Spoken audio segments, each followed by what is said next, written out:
Well, hello and welcome to the Brian Hornback podcast. Wow, I'm not sure what episode this is. But anyway, we're going to go ahead and get started here. It is right into December. Here we are. It's being recorded on December 11th, I believe. And so, hey, it's a great time to be alive and in East Tennessee. And wow, that's bright. Anyway, working with some new equipment here. If you've noticed on the YouTube, we got a different angle because we have a new light, and with that new light comes a new holder for the camera. And so you're looking more at me. You're looking more at my printer. You're looking at where the trusty telephone is being charged. And the trusty iPad for work is being charged. And right now you're looking outside and it's daylight, which is kind of unusual for those of you on YouTube because normally it's dark. But anyway, here we are, 1st of December. Things are ratcheted up in Knox County and in East Tennessee. And we're not just going to talk about Knoxville today. We're going to talk about something that happened a couple of days ago down in Monroe County, Tennessee. For those of you not familiar with East Tennessee, those of you that might have moved here from up north and you haven't gotten out and about yet, Monroe County is kind of southwest. Well, it's definitely south and a little bit of west. But anyway, so for those of you that ain't from around here, immediately to our west is Loudoun County. And then immediately to our south of Knoxville, or where I live, is Maryville and Blount County. So on the other side of Blount and Loudoun County is Monroe County. Monroe County is the county that has Vonore, great little town, and they have Madisonville, and they have Sweetwater, and they have Telco Plains. So those are some of the communities that are in Monroe County. Now, about a week ago Thursday, I don't need to say yesterday because we're recording this on a Saturday, there was an incident at Sequoia High School, one of the high schools in Monroe County, where a school resource officer had come in contact with a vape pen. Those of you that know what a vape pen is, it's supposedly the alternative to smoking cigarettes, tobacco smoke. It's a pen that has liquid in it. You smoke it. Basically, you're inhaling nicotine. And anyway, this pen had fentanyl in it, which is it's a high-dose opioid, and it caused 3 people to have to be more or less resuscitated by Narcan, which is the injection they give to individuals that have overdosed to bring them back. So you had a school resource officer and a couple of other employees that came in contact with this vape pen. How they came in contact, whether that was by touching it or whatever, it caused them to black out, and they used Narcan to revive them accordingly. So the school was obviously, at the time that this happened, things went kind of crazy. They went and locked down the school, eventually dismissed everybody. They closed the school the next day for, quote, cleaning the school. Cleaning and sanitizing the school. I use quotation marks for those of you on YouTube. And but they also did training for the school staff to recognize students that are using drugs or whatever. So anyway, so that happened. But anyway, so why are we talking about this a week and a half later?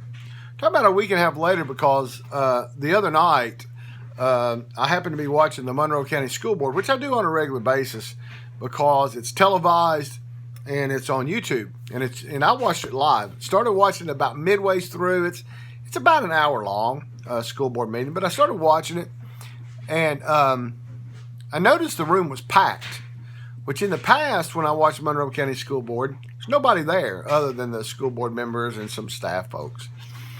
And toward the end, a father kind of speaks out from the audience and says, what are you going to do about Sequoia? My kid's scared to go to school. To which one of the board members asked the board chair, would you please explain the procedures so that people aren't interrupting our meeting? So he begins to, the chairman begins to explain that in order to speak to the Monroe County School Board, you have to make a request 10 days in advance to the superintendent's office. Then you can speak. Now, there was one lady that had spoke at this meeting. Her name was Miss Davis. She talked about the lack of textbooks at Sequoia, the school where the incident happened. She talked about the fact that when there's fights between students, there's charges made on those students by the Monroe County Sheriff's Department, which she said she wasn't aware of that. She wanted some answers to that. And then she also spoke briefly about the incident of the vape pen. But Monroe County is an interesting county in the fact that it's very rural. There's some population that have some wealth, and there's some population that don't. So it's kind of a good mixture. Still very rural is the best thing I can describe about Monroe County. But the interesting thing about it is that they would have the school board would have such a policy that you have to ask 10 days in advance. Now, in Knox County, if you want to speak, you just got to sign up, I think, a day or two before the actual meeting, and they have public forum.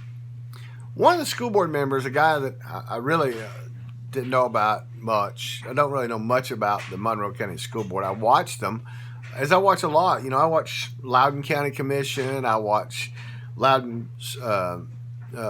School Board. I watch Lenoir City School Board. I watch all the Knox County stuff. Watch Roane County Commission, but really not familiar with the people that much. But there's a school board member, Dean Williams, who went on to explain the reason for the 10-day advance notice to speak to the Monroe County School Board, and he said it's a cooling off period. Now, cooling off period, that's an interesting term, because was there a cooling off period when the parents found out that there was a vape pen that caused 3 people to, I guess, become unconscious? There wasn't any discussion about what happened at Sequoia or what Sequoia was doing, other than the fact that they've cleaned it up and they've given some training. But no real discussion at all at the school board meeting about it. Because, I guess it's an ongoing investigation. They arrested a kid. I guess the kid's still locked up in juvenile. But anyway, this is all interesting in the fact that earlier this year, this same school board had a very, in my opinion, from what I'd seen, a very competent, very dedicated superintendent of schools. And lo and behold, a few days before the school board was to meet, we find out that they're going to sever ties with this superintendent, and they're going to give her a buyout. Now, that's interesting that a county with the socioeconomic of Monroe County would have the money to buy out a superintendent or a director of schools a year or two in advance of their contract being up, right? But they did, and they immediately put in an interim director of schools, Christy Windsor. Don't know much about her. I'm assuming she's from Monroe. The director that they got rid of, African American, who was from Monroe County, who'd gone on and was working over in Memphis or Shelby County schools in a director position, not the superintendent position, but like an assistant director position.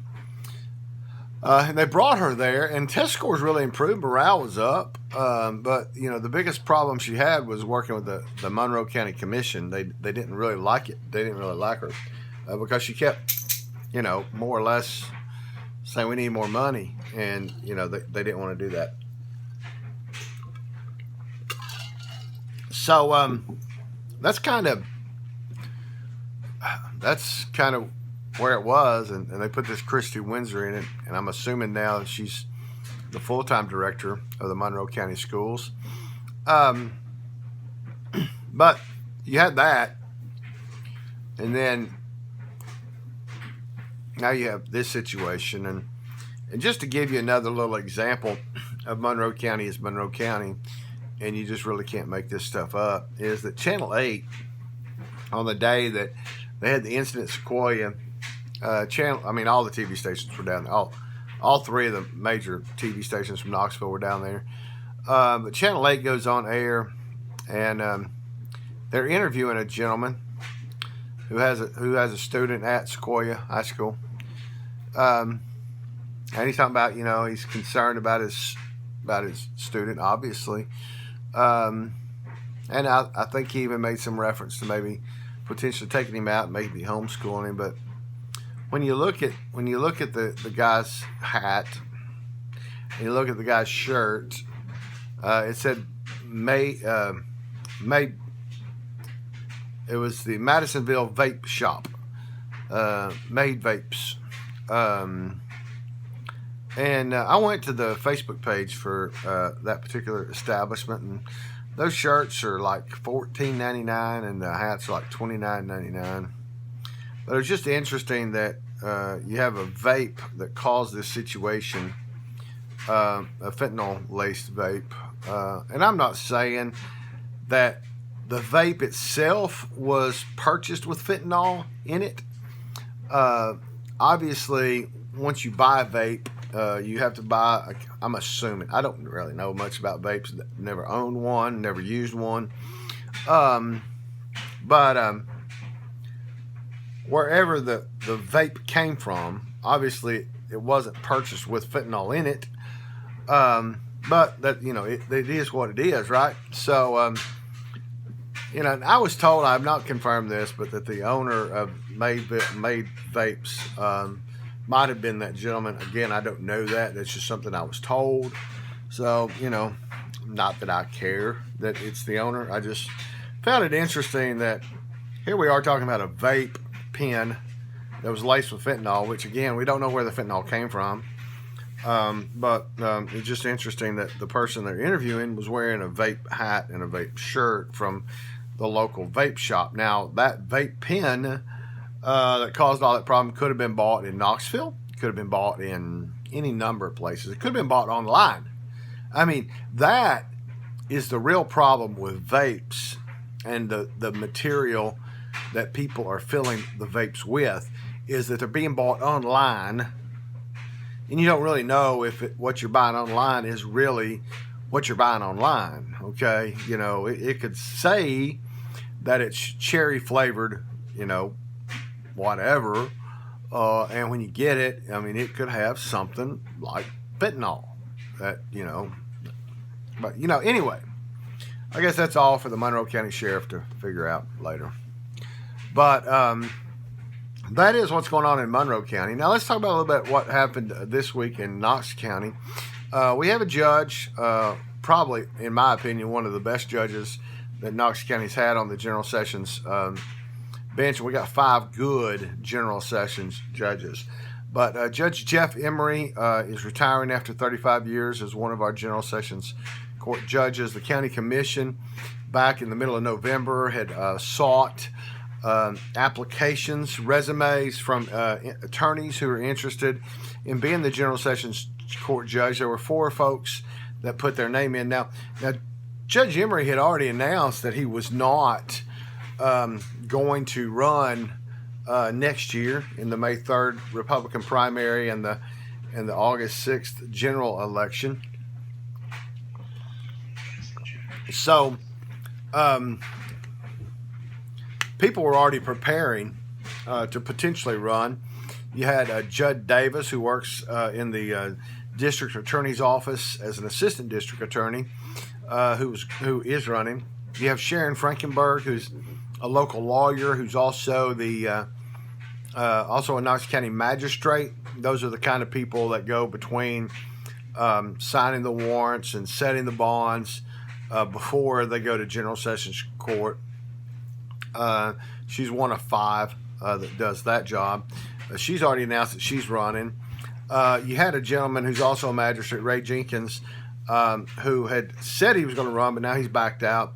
And then you have a Democrat, Sarah Keith, who also works in the District Attorney General's office, same office Judd Davis works in, who is running as a Democrat. But both Sarah Keith and Judd Davis applied, as did Rockford King, as did Carrie O'Rear. Carrie O'Rear and Rockford King are both private attorneys, or work in private practice, don't work in a government role. And so the county commission on Tuesday interviewed those 4. They then went out of that interview process and immediately went into the meeting to name a successor to take place after December 31st, presumably on January 1st, I guess, or on January 2nd, because January 1st will be a holiday. And both Judd Davis and Sarah Keith were nominated, and it went down party lines. There's 9 county commissioners who are Republican, and there's 2 county commissioners who are Democrat. And so the vote was 9-2, excuse me, to support or to name and nominate Judd Davis. And then after that nomination process, it was 9-2. The 2 Democrats voted for Sarah Keith. The 9 Republican commissioners voting to nominate Judd Davis. And then it was a vote of 11-0 to appoint Judd Davis. Now, this is only until August 31st at 11:59 p.m. When that term would end. So this is only filling the term of Geoff Emery. And so obviously elections will determine who's going to be the next General Sessions judge. But obviously one of the other online news sources, one of their writers had written recently that this action is going to cost Sarah Keith her job. There's a rule within the District Attorney General's office that if you're an employee of the District Attorney General's office, you cannot run against a sitting judge. And so Sarah Keith presumably will lose her job on January the 1st if she continues to run for this position, because obviously Judd Davis will now become the General Sessions judge in Division 2. And so, I feel a sneeze coming on. And so, obviously, Judd Davis understood the gamble. He understood that had Sarah Keith had gotten the nomination, that he would not have been able to run against Miss Keith if she were the judge, the interim judge. And so it's presumed that Sarah Keith would have also understood that same rule. And so I just find it interesting that this particular writer of a website that obviously kind of leans liberal. There's one that, Compass are liberal, but they're two good guys. Scott and Jesse are good guys. I enjoy working with Scott and work around Scott and Jesse, not work with them. Work around them, because we know Brian Hornback doesn't work with anybody, right? Anyway, Jesse and Scott are good guys. They're I don't think that they would agree that they're probably liberal. Knox Views is liberal, and the other online entity is, I would consider, liberal, other than mine. And so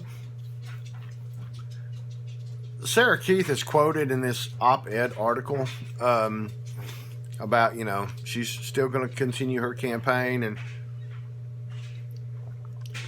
she'll be practicing private law, yada yada, or she's going to go do something else. And I just don't understand. It's not like the law, the rule was created just for this situation. Charme Allen, our district attorney general, has had this rule for some time. It's not something, dog treats. It's not something that is new. It's not something that was put into place just for this election to punish a Democrat lawyer who is wanting to run for General Sessions judge. And so it's, but that's the way it was portrayed in this particular op-ed column. And it's just unfair. It's just not right. And so that's kind of where we're at. But I think Judge Davis will do a good job on the General Sessions bench. I think he'll campaign vigorously.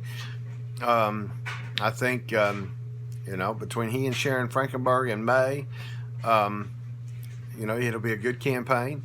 And if Rocky King gets in it, the other guy that applied, that I don't know if he's a Republican or a Democrat, but anyway, whatever he is, if he runs or anybody else runs, it's going to be a good campaign. Judd has been the treasurer for the Knox County Republican Party before. He stepped down this last reorganization because he knew that he was going to run for General Sessions judge. And so, it is what it is.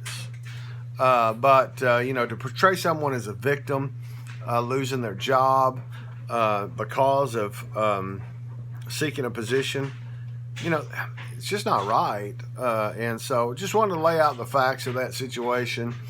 I don't really suspect a whole lot coming out of county commission this month. The merit system thing has been ixnayed by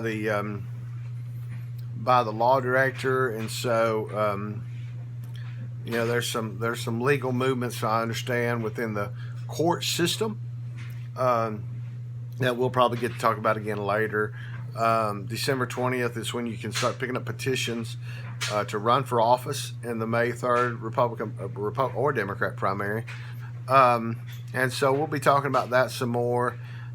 Picked up some advertisers on brianhornback.com, so I encourage you to go check that out. If you're not already going to brianhornback.com, I encourage you to do that. This blog's been going on, I think, for a little over a year, so I might try to do a year-end recap in a couple of weeks when we get toward the end of the year. But I anticipate that we'll be back to kind of talk about some things in and around Knox County. Watched the Clinton parade last night on online. So there's obviously some races going on in Anderson County, and so we'll be touching a lot of these other counties and what they're doing politically with campaigns and whatnot. But I just wanted to thank you for tuning in to the Brian Hornback podcast. I want to talk, if you want to watch that Monroe County School Board meeting, go to my website, brianhornback.com. There's a story up about Monroe County needs a revolution is the name of the story. And the link to that school board meeting is within that story. So go check that out. There's obviously a story up when Judge Davis was nominated and appointed to the unexpired or what was going to be the unfulfilled term of Judge Geoff Emery. Geoff's a friend. His wife is a dear friend of ours. Their three boys are great folks. So it's sad to see the Emerys, sad to see Geoff retire and get out of the public eye somewhat. But just know that Geoff Emery served Knox County with distinction for 35 years as a General Sessions Court judge. And he's just a really good guy, just a great guy. And whoever takes his place will have some big shoes to fill. And that's about all for now. So thanks for listening. If you're listening to the podcast on any of the podcast streams, or if you're checking us out on YouTube, give us a like, give us a share, give us a rating. Same on podcast. Give us a like, give us a share. We're on Twitter at MEGA _Bullhorn, BULLHORN, or you can go to my other Twitter, which is Brian Hornback. We're on Instagram. We're on Facebook, just brianhornback.com. Spell out the dot. It's Brian Hornback, DOTCOM. brianhornback.com at Instagram and at Facebook. And we thank you very much. And y'all have a great weekend. So far, we've survived some of the storms. Bowling Green and Mayfield, Kentucky got hit pretty bad overnight. But here in Knoxville, we had some pretty nasty storms earlier. But as you can see, we have power here.